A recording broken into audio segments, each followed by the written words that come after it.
estuvo en la memoria de pocos orientales y es un hito en la historia de nuestra patria.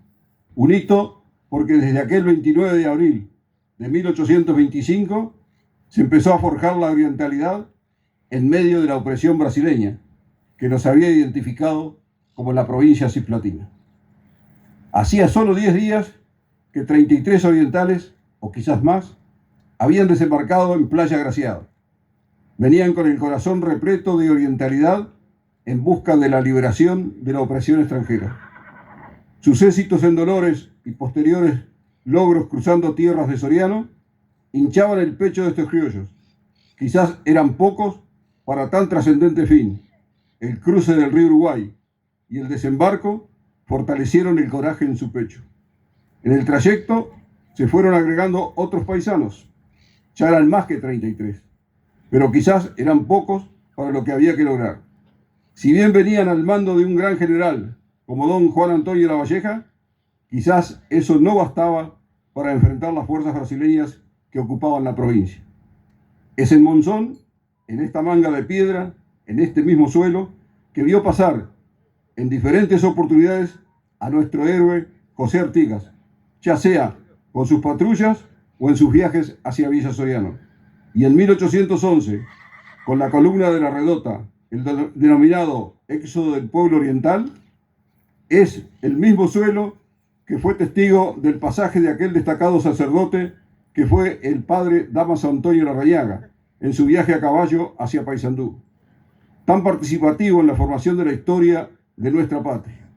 El mismo suelo que tuvo la atalaya de la estancia Los Altos del Perdido, donde su propietario, don Cayetano de Oliveira, fuera un pilar para el éxito de la Cruzada Libertadora, dando albergue a esos rebeldes dirigidos por Lavalleja y luego siendo un nexo fundamental para que aquí, del lado sur de esta manga, donde según lo expresan los relatos orales, había un rancho, que fue el único testigo del suceso histórico que hoy conmemoramos. El encuentro, el abrazo, el entendimiento o el arresto del brigadier general Fructuoso Rivera, ¿qué sucedió? Queda a criterio de cada oriental interpretarlo. No se firmó ningún papel, no hubo testigos, no hay declaraciones posteriores de ninguno de los dos caudillos que aseguren lo que bajo aquel techo del rancho se dijo o se acordó. Y si hubo sometimiento forzado, afirmar el determinado hecho es solo una conjetura. Lo que les voy a expresar seguidamente está basado en relatos orales del propietario de la estancia, don Cayetano, que llegaron a mis manos luego de que un descendiente directo, el doctor José Olivera Ullos, los pasara al papel y me los hiciera llegar en el año 1975. Debo decirles que el apellido de Oliveira, de origen portugués, deriva en Olivera, luego que aquel decide plegarse a la acción emancipadora y cambia su apellido portugués por el de Oliveira. Estos relatos son los que aportan otros detalles que resultan muy importantes para comprender en parte lo sucedido. En el anochecer del 8 de abril, 11 días antes del desembarco en Agraciada, don Cayetano es sorprendido por el arribo a su estancia de una partida brasileña que ordena desencillar antes de tener la autorización del dueño de casa. El oficial a cargo de la tropa, en tono altanero, pregunta si sabe de unos bandidos revolucionarios que iban a desembarcar en la costa del Uruguay e iban a pasar por el paraje Monzón. Con la mayor serenidad posible, don Olivera le pregunta al oficial: ¿sabe el brigadier general Rivera de la misión que nos trae a ustedes a mi estancia? Y con tono altanero el oficial le contesta: no lo sabe. El diálogo prosigue preguntando a Olivera: bien, entonces ustedes son enviados por los mariscales riograndenses. Sí, responde secamente el aludido oficial. Entonces, dice Olivera, usted y sus soldados ensillen de nuevo y se marchan de inmediato y le comunican a sus superiores Ventos Ribeiro y Ventos Goncalves que jamás los consideré tan desleales.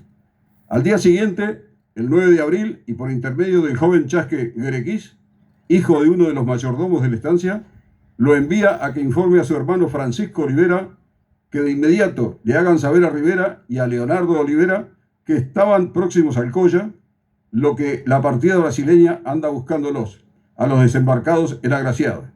Pide que se le pregunte a Rivera si en su calidad de comandante general de la Compañía del Imperio conoce quién dio la orden para esa partida a cargo del oficial brasileño que anda buscando al grupo comandado por el general Lavalleja. En conocimiento de esto, Rivera y Leonardo Olivera se sienten que han sido subestimados y traicionados. A su vez, don Cayetano, sabiendo que ya la columna al mando de Lavalleja iba a avanzar por suelo de Soriano, buscando el paso de Monzón, conocido como Paso de los Carros, se ofrece para convenir cuál sería el trayecto menos peligroso al pasar por esta zona, donde tenían además el resguardo de su estancia. Por su parte, Rivera y Leonardo Olivera, desobedeciendo las órdenes del denominado Barón de la Laguna, Carlos Federico Lecor, gobernador y capitán general del estado cisplatino, que les había indicado que fueran hacia el arroyo Las Vacas, en Carmelo, porque había información de que unos rebeldes provenientes de Argentina desembarcarían por esa zona y cambian el rumbo. Esto sí lo especifica el historiador Isidoro de María y se dirigen hacia el Colla para tomar luego hacia la zona de Monzón, donde don Cayetano, mediante chasques, le pidió que avanzara hasta esa zona y esperase un momento oportuno. El papel que desempeña don Cayetano a partir del acercamiento de la columna de Lavalleja a su estancia y sabiendo que Rivera venía hacia la costa del Monzón, información que la confirmó el coronel Julio Mas de Ayala, bisnieto del comandante Goyo Mas, fue fundamental para evitar un encontronazo de las dos fuerzas. Los cruzados arriban al entorno de la estancia de Los Altos entre el 27 y el 28 de abril. Allí se les provee de carne, caballos y personal de la estancia que se pliega a la columna. Don Cayetano, ante la presencia de la